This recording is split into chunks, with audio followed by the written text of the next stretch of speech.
go out, fight with Amalek. Tomorrow I will stand on top of the hill with the rod of God in my hands. So Joshua did as Moses said to him and fought with Amalek. And Moses, Aaron, and Hur went to the top of the hill. And so it was. When Moses held up his hand, listen to this. When Moses held up his hand, Israel prevailed. And when he let his hands down, Amalek prevailed. But Moses had become heavy. Somebody shout heavy. Heavy. So they took a stone and put it under him, and he sat on it. Aaron and Hur supported his hands, one on one side and one on the other side, and his hands were steady until the going down of the sun. So Joshua defeated Amalek and his people with the edge of the sword. Amen. You may have your seats in the presence of God. Amen. Not all of us can agree that it is unusual to feel some level of tiredness. Have you ever been tired? If you've ever been tired, you know that tired will find you. Whether you're at home after a hard day's work, you could even be helping your children with their homework, or you could be cooking dinner. You could be doing nothing, and tired seems to find you. What I also know about tired is tired doesn't care the location. Tired doesn't care about the time. Tired doesn't care about what age you are. It doesn't care about what ethnicity you are, but it will find you. As a matter of fact, our bodies are hardwired to get tired naturally. This process is called, somebody say, the circadian rhythm. The circadian rhythm, it releases melatonin in our bodies that makes us want to sleep. But this natural tired is not what I'm referring to. What I'm talking about the tiredness that develops from long suffering and endurance through those tough situations. Hear me more when I say that life has a way of handing us some tough situations. Listen, I must ask, how do you handle your tough situation? You know those times where you feel like everything is against you, when family can't be found, when friends can't be reached, when you feel all alone, when your faith runs out. You can't depend on them. You can't depend on it. You are, somebody shout, tired. Even when you feel like God has given up on you, if we be honest, we including myself, that there are some times that you feel that, where is God? I don't see you. I don't hear you. I can't trace you. You can't even get a prayer through. All you can say is, God, where are you? God, where are you? Even when you pray and you ask, God, are you listening? Are you even listening? See, you fasted and you prayed and you cried and you yelled and you screamed. You've done all that you can. Have you ever been there? How do you handle tough situations? But I've decided that through life has also been hard for me, but I can't give up now. That's your testimony, that you can't give up now. Hallelujah, you can't give up now. Even though that you fasted, you felt like it hadn't worked, you cried, and you felt no answer. You can't give up now. I came to encourage you that you can't give up now. Even when you lost your last bit of patience, you're losing your last bit of energy, you're on your one last good nerve. But you can still say these words. Say it with me. I'm not tired. Yes. How many know that there's a difference in being tired versus giving up? Being tired says I'm overwhelmed. Tired says I'm burnt out. Tired says I'm breaking but not broken. Being tired will have you making decisions that go against your character. You find yourself in places where you shouldn't be. You find yourself in relationships that you shouldn't be in because you're tired. But giving up speaks differently, doesn't it? Giving up says it won't work out. Giving up says you're done. Giving up reminds you that it's over. Giving up hurts. Wouldn't you agree? That job, that relationship, those people. You say to yourself, I'm done, I'm finished, I give up. But giving up also speaks to many insecurities. Yes. If we're honest, we all have insecurities. Yeah. We may not see them, but they're inside. Yes, sir. They're those secret places. Somebody say secret place. Secret place. Insecurity, confidence is low. Experiencing low self-esteem. Your anxiety is at an all-time high. I've got to ask you this question. What things have you given up on? What things have you given up on? Just take time to reflect, because some of us have to admit that the only reason we haven't given up yet is because God has sent some help. Somebody say help. Oh, come on. If it wasn't for mama watching the babies or pastor praying on Sundays, we would have thrown in the towel by now. This brings us to Moses. Here we have Moses. In chapter 17, verse 8, one of the most prominent but important figures in the Old Testament. We see that Moses, he was chosen by God to bring the Israelites from captivity in Egypt to the salvation in the promised land.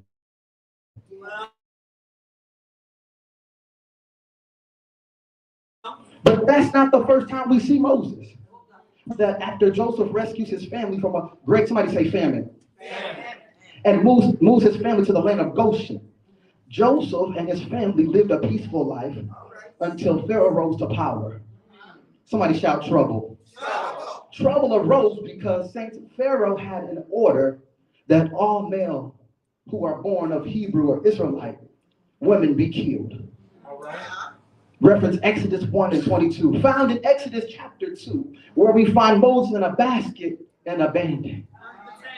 We find him in a basket and abandoned. Moses' mother places him into the Nile to save him.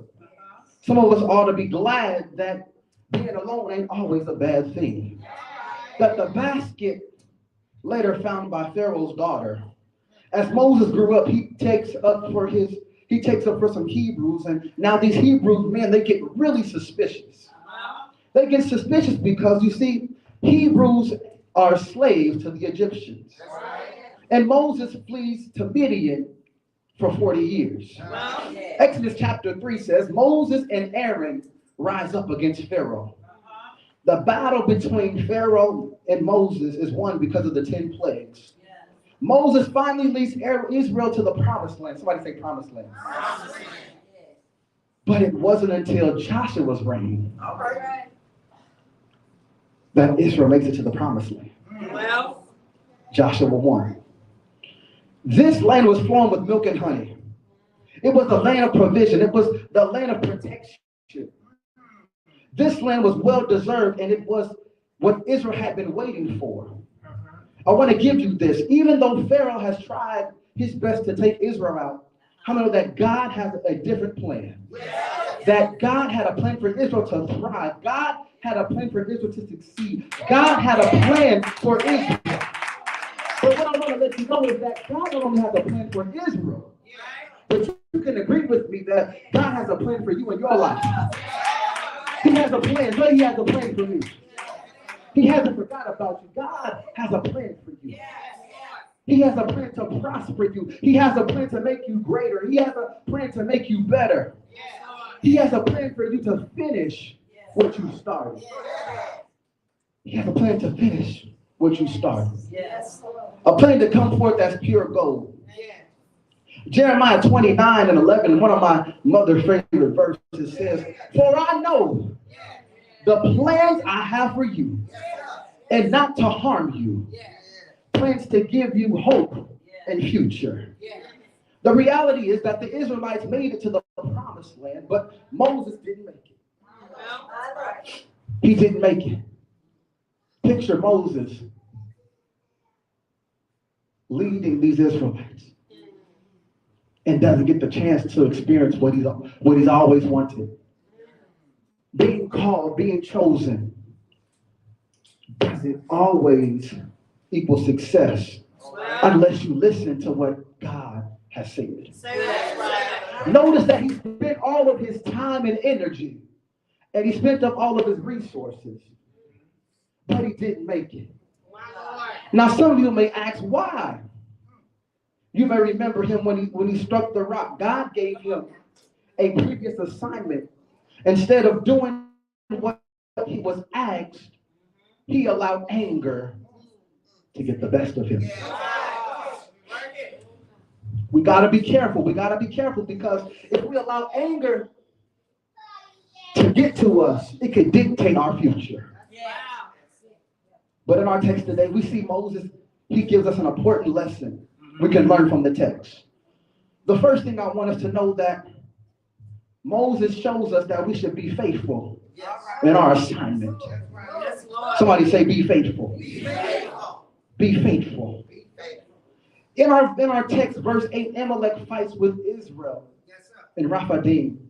Listen to what Moses says in verse 9. Moses says, Joshua, I need you to choose some men and go fight Amalek. But tomorrow, I will stand at the top of this hill. You fight. I'll watch. You fight. And I'll be the lookout. But see, Moses says, don't worry about me.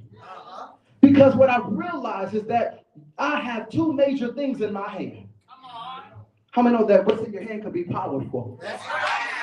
What's in your hand can be powerful. And he says that I have a rod. Somebody say rod. In God. See, the rod to somebody shout the rod. Exodus 3 says, remember that Moses uses the rod to drive Jethro's flock into the wilderness. The rod in Exodus 14, verse 1 through 5, is where Moses tells the Lord to cast the rod on the ground, and it became a serpent. The rod doesn't stay a serpent, but it becomes a staff again. In Exodus chapter 7, Moses uses the rod to split the Red Sea. So, preacher, why are you talking about this rod? Why are you so adamant about this rod? You got to know that this rod is a symbol of God's faithfulness. This rod, the rod that he's given you, is a symbol of God's provision. The rod that God has given you is a symbol that God is still keeping me, that God is increasing your faith. All because of the rod. Notice here Joshua's response. Verse 10, it says, so Joshua did what Moses said. He fought. Now, there's a lesson that we can learn from this. Because sometimes life has you when you're on the ground and you're Joshua and you're fighting. You're fighting for your marriage. You're fighting for your relationship. You're fighting for your life. And then there's other times in your life where you're going to be Moses and you're going to be praying. You're going to be fasting. But how many know that we can't complain in the battle? We can't complain in the battle. The problem is that we tend to complain instead of commit. Complaining in a battle can cause you to lose focus. I want you to remember that complaining in this battle allows the enemy to seek weakness. What we need to do is what Joshua did. Saints, we must stop doing this. I'm guilty of this too. So now picture that Joshua's on the bottom, fighting in the valley. Somebody say intervention. He's in the battle of intervention.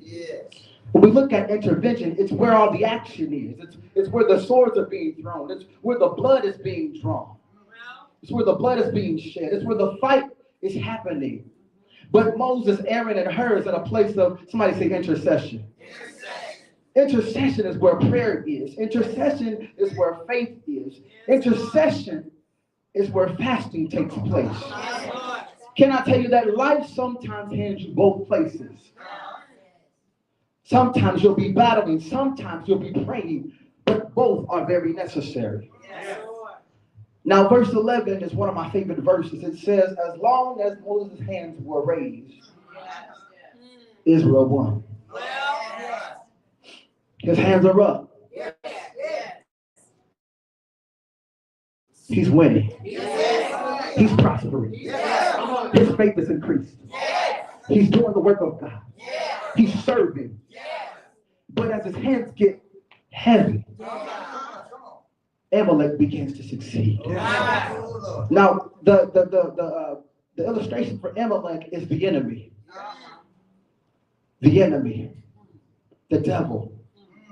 He said, but when I dropped my hands, Amalek won. How many know that if God gives you something to do, most times he will tell you exactly how to do it. Now the instructions were simple. As long as Moses kept his hands up, he would succeed in the battle. But the one problem is that our physical bodies cannot sustain in a position for a very long time. Because we get tired. Verse 12 says, we find that God sends some help. God sends some help. When God assigns us a task, it's easier, say easier, to complete the task when you have some help. It's easier to complete the task when you have some help. It's easier to serve when you have some help. It's easier to usher when you have some help. It's easier to preach when you have some help.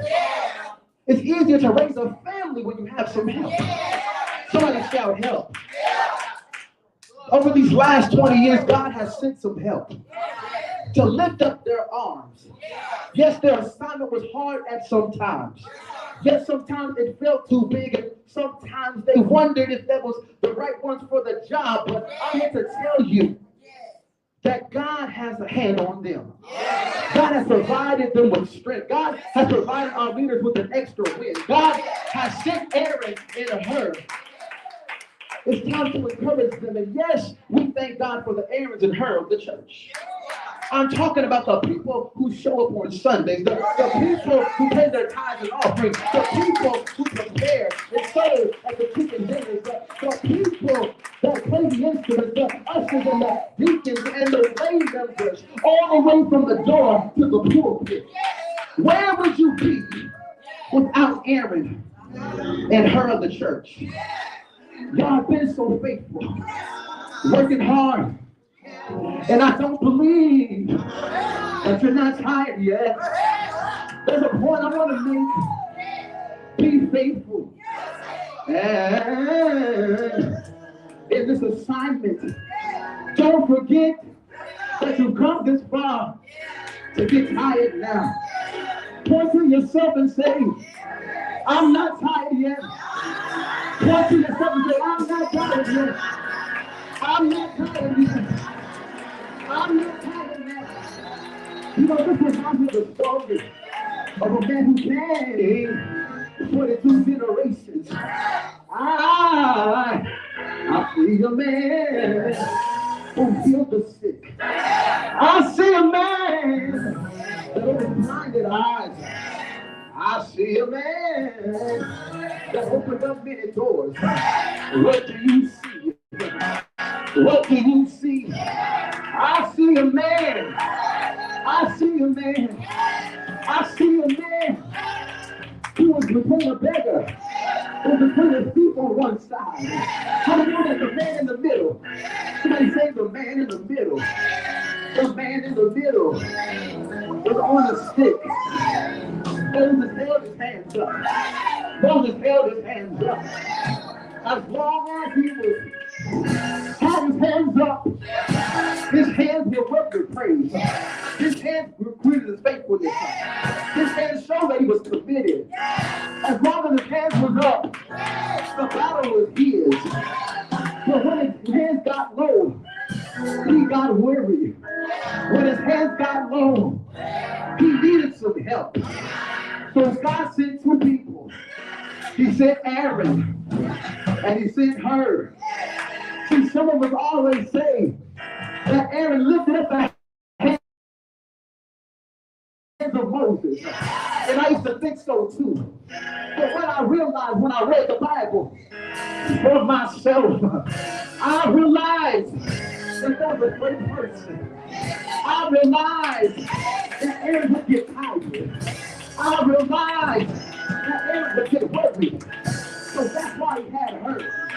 Her got up the other side, and Aaron got up the other side. Now Joshua was still fighting the battle. Joshua was still swinging swords. Joshua was still in the midst of the blood. But how many know it takes faith? It takes fighting sometimes. It takes praying sometimes. It takes intercession sometimes. There's always these situations in your life when you feel like giving up. There's going to be times you're going to throw it in the towel. But all I can say is don't get weary. In your well doing, you shall reap if you faint not. You shall reap if you faint not. I'm so glad that I had a Moses and Aaron. But I'm so glad that I had a her. Because when I got tired, when I got weary, God said, I'm going to send you some help. I'm going to send you some help. He's going to send you some help. Somebody shout help. Somebody shout help. I've come to let you know that help is on the way. All you have to do is remain committed. Help is on the way. Help is on the way. Help is on the way.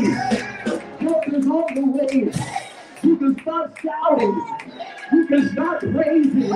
You can start clapping. Because help is on the way. You can start sowing. You can start praying again. You can start fasting again. Because help is on the way. Help is on the way. Help is on the way. Because I'm not tired yet. I'm not tired yet. Come on and give God the praise. Come on and give God the praise. Come on and give God the praise. Yeah. I'm not tired yet. You may look defeated. You may look like you're giving up. You may have times when you don't have any strength. But I'm here to say, don't get tired. Don't get tired. There was a philosopher. His name was KG, we'll call him KG. And he said, don't get tired. He said, don't get tired. He said, I've been through the grind, but I'm still not tired. I've been through everything, but I still won't get tired. I've lost some money. I've lost some friends along the way, but I don't get tired. I've lost some friends, but I'm not tired yet. I've lost some family, but I'm not tired yet. Because all I can depend on is Jesus, the lily of the valley. Jesus, the bright morning star. Jesus, a way out of no way. His name is Jesus. His name is Jesus. Come on, praise. Come on, praise him. Come on, praise him. I'm not tired yet. I'm not tired yet. I'm not tired yet. Don't get tired. I come to encourage you. Y'all